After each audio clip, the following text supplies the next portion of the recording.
Yes, people, welcome to Crime Daily. Christopher Guest Moore has been jailed for life after being on the run for 16 years. The 43-year-old from Lim was yesterday found guilty of murdering the dad of two in front of his own children during a brutal 4-hour ordeal at the Burnt House Farm in Tabley in 2003. He returned to Chester Crown Court for sentence today, Friday, and received life imprisonment with a minimum term of 24 years. Sentencing Judge Peter Openshaw said Brian Waters was a loyal and devoted husband and father, and his family will remember him as such. Because of drug deals that went wrong, Waters became indebted to John Wilson, a more ruthless criminal. He was determined to make an example of him. Wilson discovered that Waters was likely to be at the farm on June 19, 2003, and directed an attack to take place on that day. He put together people consisting of James Raven, Otis Matthews, the defendant, and others who have not yet been brought to justice. The attack was intended to deliver a clear message to others that if you cross John Wilson, there will be very serious consequences. The judge described how Mr. Waters pleaded with his attackers to have his restraints eased as he could not breathe, but added it was too late to save him and he died in front of his own children. I have no doubt that going on the run for 16 years is a serious aggravating factor. All that time the family of Brian Waters were denied justice. It's a burden they must bear every day. It will cast a shadow over the rest of their lives. Moore was convicted of murder by a majority jury of 10-2 following a month-long retrial. The 44-year-old victim was killed in a disused cowshed on the farm near to the Junction 19 off the M6 for Knutsford on June 19, 2003.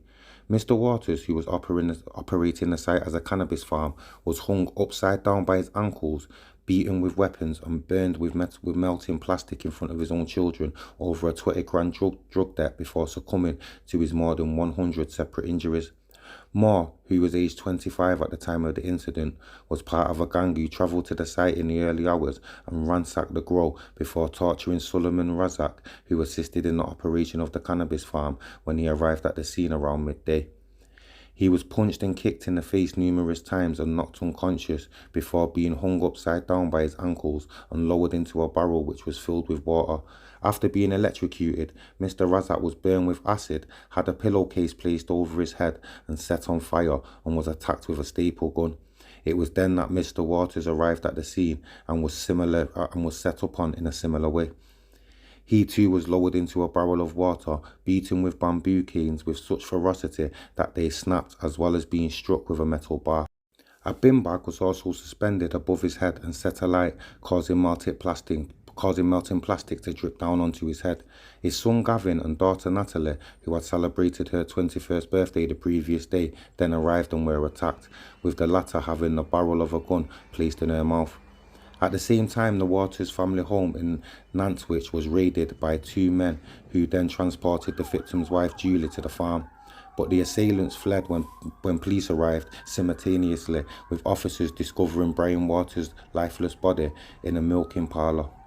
A Home Office post-mortem investigation recorded a cause of death as multiple injuries, including fractured ribs, a broken nose and breastbone, a bleed on the brain and bruising to the heart. Evidence of strangulation was also found. While he had suffered burns to his back from a caustic substance, he had been attacked using a staple gun across his head and body.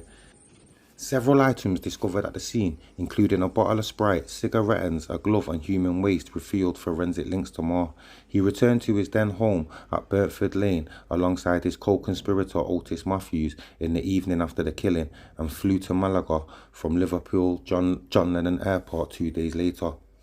Moore remained at large for nearly 2 decades before his capture in Malta 2 years ago. Having been added to Europe's most wanted list, the former undercover TV researcher was living under the pseudonym of Andrew Christopher Lamb, a successful businessman and luxury yacht captain. He was also found guilty of conspiracy to cause grievous bodily harm of Mr. Razak. A jury trial held earlier this year failed to reach a verdict. Matthew's gang boss, John Wilson, and Moore's cousin, James Raven, were previously convicted of Mr. Waters' murder following trials in 2004 and were jailed for life. That's it for another one anyway, yeah? Like, comment, share, subscribe. Peace.